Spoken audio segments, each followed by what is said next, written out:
Hitting a pitch in baseball is considered one of the hardest things to do in sports. But we think hitting a softball can present a challenge that's just as difficult. Here's why. First, speed.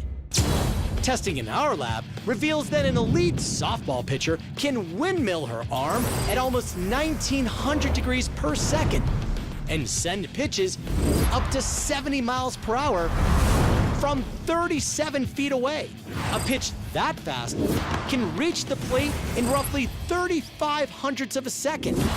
That's actually about 8% faster than it takes a 100 mile per hour MLB fastball to reach home. Next, gravity.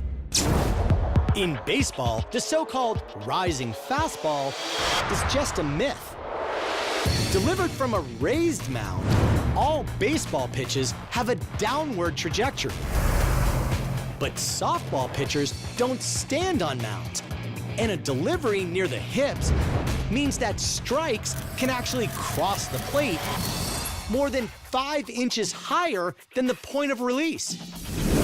To make a split-second adjustment to higher trajectories while fighting gravity, a batter often has to apply an extra upward force of more than 40 pounds. And finally, spin. An average softball pitcher delivers a curveball with roughly 1,300 RPM. Even though that's about 45% less spin than an average MLB curve, a softball can still have a nasty break.